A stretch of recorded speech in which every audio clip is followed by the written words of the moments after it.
Good afternoon. I'd like to begin my talk by thanking President McElhaney Johnson, the members of the Board of Trustees, the Mount's dedicated faculty, the assembled families and guests, and of course, today's amazing graduates for the tremendous honor of having a few minutes to speak with you today. Now, in the spirit of transparency, I should state that I am probably uniquely unqualified to be giving today's graduation address.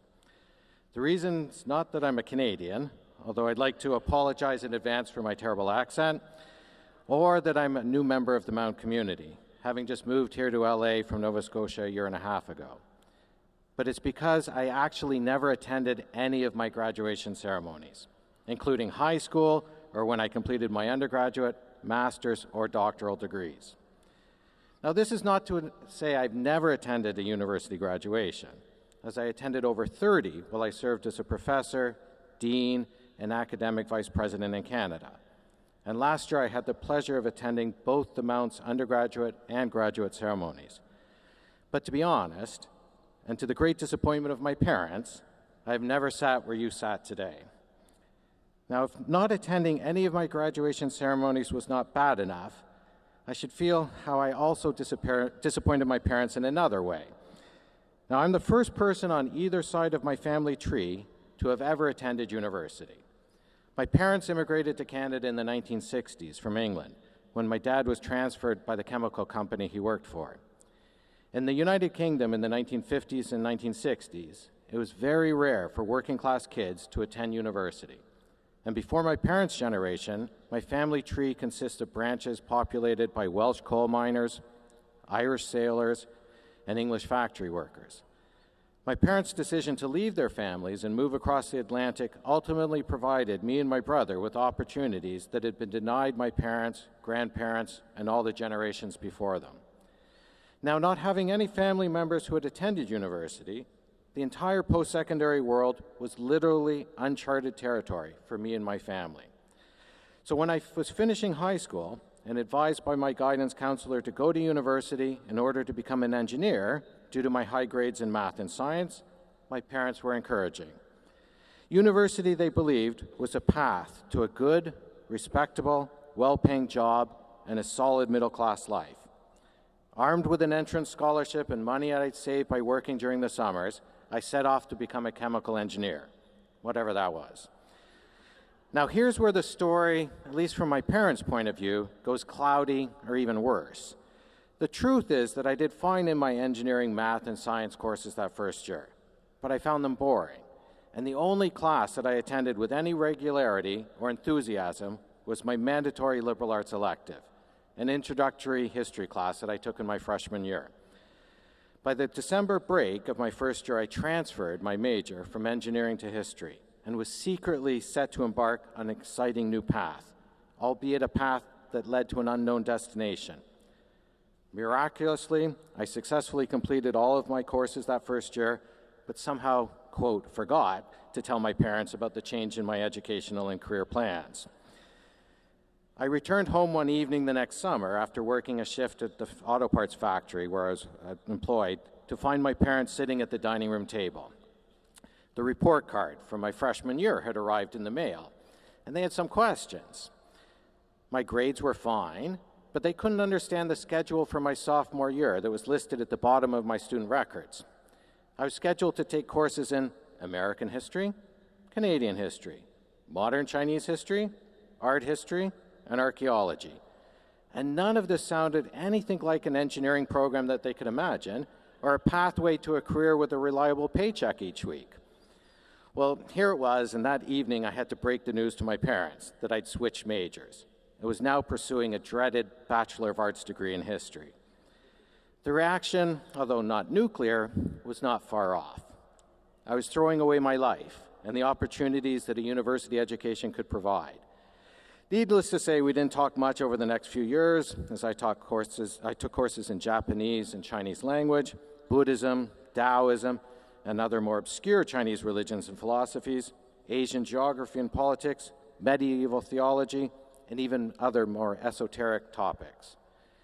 Now, when I returned home for the Christmas holidays in my senior year, my parents were not only happy to see me, but were surprisingly excited to hear how I was doing at school. When we sat down for dinner, they explained that their newfound enthusiasm for my history degree was due to something they had recently learned. What was this, I asked? Well, it seemed that someone had told them that most lawyers begin their studies with undergraduate degrees in history or political science. And therefore, it was obvious that I had been secretly preparing to be a lawyer this entire time. Unfortunately, my parents' happiness was short-lived. When I then told them that instead of going to law school, I'd already applied to several universities for graduate studies in Asian history. So now, not only wasn't I not going to be an engineer, but they wouldn't even be able to say that their son was going to be a lawyer.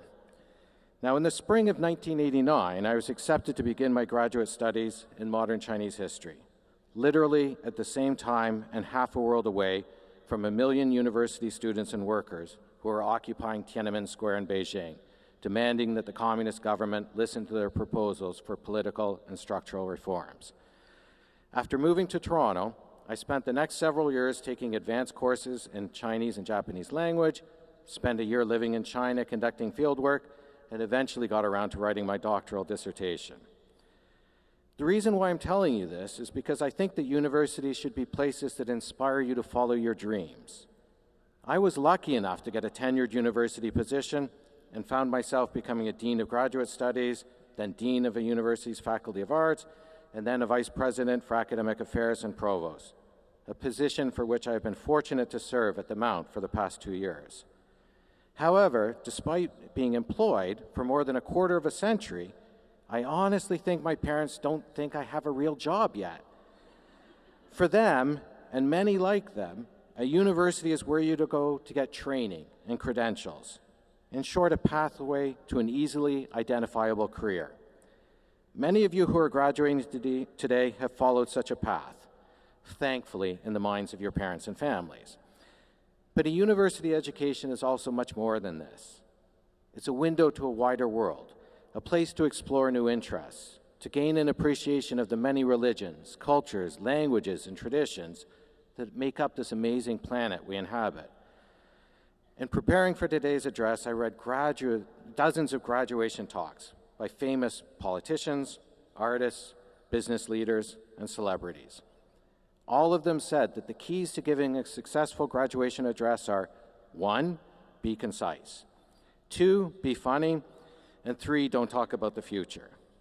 As I've already failed with the first 2 criteria, we might as well make it a clear sweep and talk about your futures. Several authors and film directors, perhaps most notably Steven Spielberg, have used the phrase, the greatest generation, to describe those who lived through the Great Depression, who then went on to fight in the Second World War, and who then helped to rebuild the post-war world in the late 1940s and 50s. Admittedly, it's impossible not to be inspired by this generation, who participated in establishing FDR's New Deal programs, and in so doing paved the way for many of the social programs we benefit from to this day. The personal, family, and national sacrifices made by this generation during the war years are also impossible for us to imagine today, more than 70 years later. This being said, however, I also believe that you are destined to be an equally crucial generation in our history. I'm not saying this flippantly, as I believe that we are in fact counting on you to solve the challenges facing our world, this nation, and this city of angels.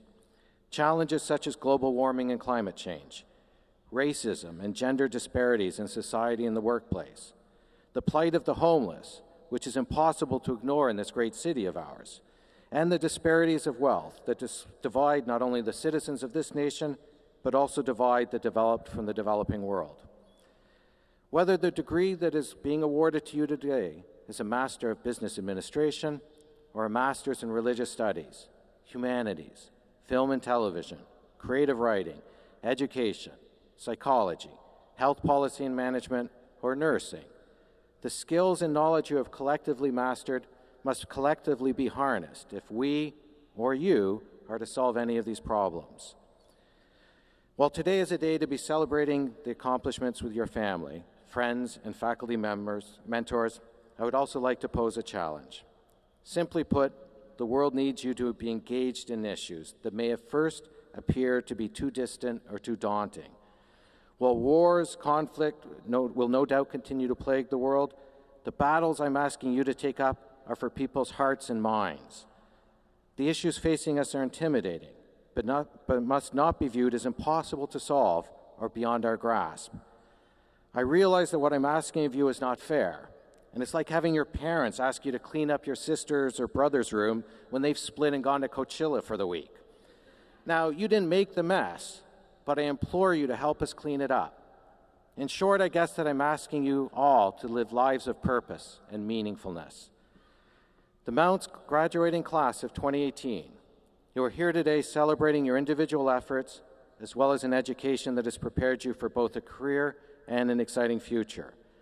However, I implore you to remember that your education has not merely prepared you for a job.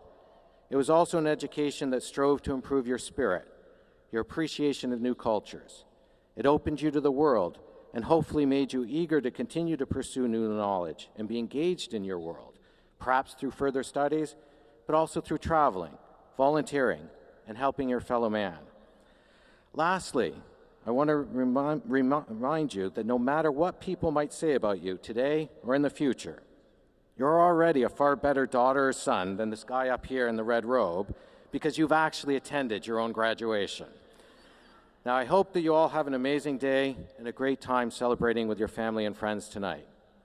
Thank you, graduates, for this opportunity to address you today.